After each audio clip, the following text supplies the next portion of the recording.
នេះសាទៅនៅអ៊ីអនមកvalue ចាំងរលើរបស់យើងចិត្តបោះសម្ពោធជាផ្លូវកាយសម្រាប់សាខាថ្មីនេះផងដែរគឺស្ថិតនៅក្នុងតំបន់ Urban Village តែម្ដង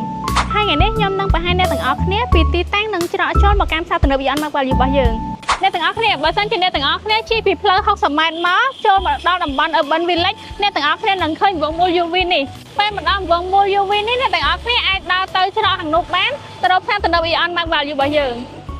តែដោយសារឥឡូវនេះខ្ញុំមកថនមុនថ្ងៃបើកសម្ពោធអញ្ចឹងគេអត់ទាន់បើកឲ្យយើងចូលទេនៅពេលដល់ថ្ងៃបើកសម្ពោធហើយគេនឹងបើកឲ្យយើងចូលធម្មតាហើយអ្នកទាំងអស់គ្នាក្រៅពីផ្លូវខាងនោះក៏មានផ្លូវមួយទៀតដែលចូលទៅបានដូចគ្នាគឺចូលតាមច្រក parking នេះតែម្ដងបន្ទាប់ពីដើរចូលតាមច្រក parking នេះមកអ្នកទាំងអស់គ្នាអាចដើរឆ្លងកាត់អគារនេះបាននៅពេលដែលអ្នកទាំងអស់គ្នាដើរមកដល់កន្លែងត្រាំងបាននេះអ្នកទាំងអស់គ្នាបាត់ឆ្វេងពេលមកដល់កន្លែងនេះអ្នកទាំងអស់គ្នាអាចដើរមកត្រង់រហូតតាមផ្លូវនឹងមកហើយដើរមកដល់កន្លែងនេះអ្នកទាំងអស់គ្នាគឺជិតដល់ផ្សារទំនើប Beyond Mark Value របស់យើងហើយគឺអត់ប្រមាថរួយអ្នកទាំងអស់គ្នាដើរមកតាមផ្លូវនឹងត្រង់រហូតមកឃើញមានសួនកុមារនៅជិតនឹង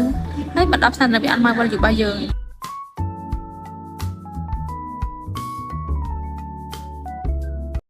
មកដល់ហើយអ្នកទាំងអស់គ្នាអញ្ចឹងអ្នកទាំងអស់គ្នាអាចដើរមកតាមផ្លូវដែលខ្ញុំបង្ហាញមុននេះបានក៏មកដល់ផ្សារទំនើប Beyond Mark Value បានដូចគ្នាអញ្ចឹងកុំភ្លេចចូលគ្នាថ្ងៃទី19 កញ្ញានេះទាំងអស់គ្នាណាបាយបាយ